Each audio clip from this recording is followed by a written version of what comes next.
as a mode of travel. After all, stories draw us back into the past, propel us into the future. Stories take us everywhere in this world and out of it. Stories take us on an inner journey through our understanding, our imagination. Stories take us on a journey of discovery about ourselves. So, let's join a group of pilgrims who are preparing to travel, to journey, by caravan to the holy city. The authorities warn them there are roving bands of thieves who prey upon unsuspecting travelers such as they, murderous villains who plunder the caravans and leave their victims to perish in the desert. By day, they were to keep an eye out for billowing winds of sand and dust. That would announce to them the approach of horsemen. By night, they would taste the dust in their mouths and taste the grit and smell it. The pilgrims set off. For about a week, they traveled without any event. When one day, they saw it, great billowing clouds of dust and sand approaching on the other side of an immense sand dune. They were terrified. They huddled together. Who is it? What's going to happen to us? What shall we do?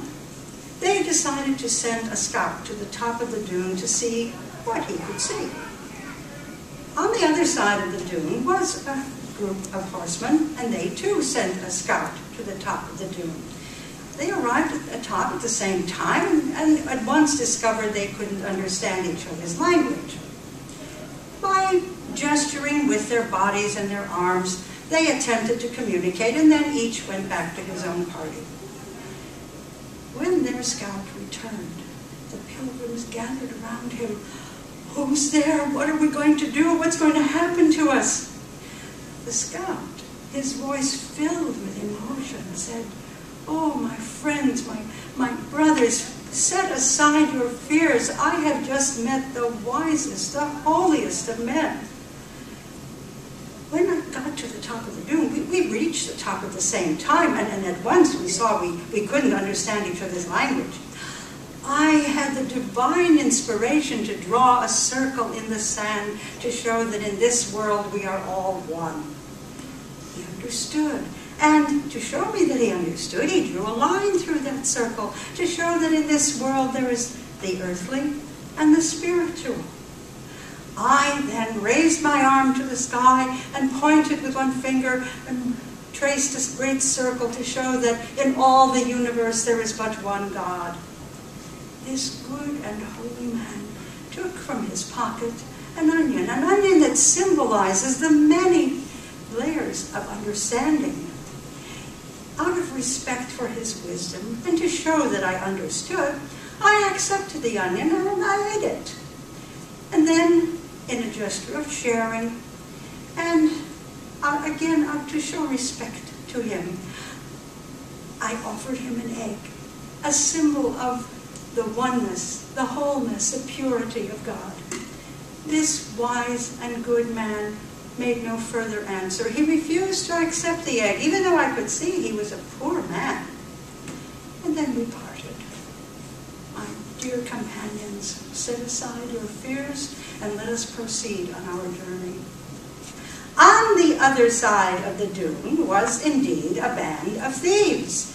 When their scout descended, they crowded around him. "When do we attack?"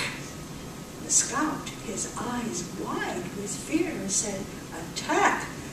Comrades, we must flee. I have just met the leader of the most bloodthirsty cutthroat I have ever encountered. When we met at the top of the dune, we couldn't understand each other's language. He at once drew a circle in the sand to show that he had us surrounded. I drew a line through that circle to show that we would march through that circle and cut them in two.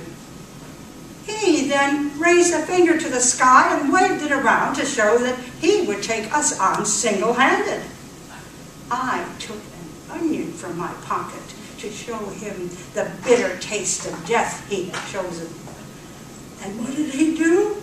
He ate it!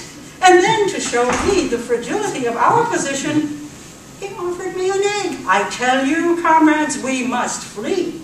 And they did. The pilgrims continued on their journey without further incident. It was a fine pilgrimage. They talked of it for years and years. They told stories about it to their children and grandchildren. And their most cherished memory was their meeting in the desert with that wise and holy man. And that's the way it happened. Thank you.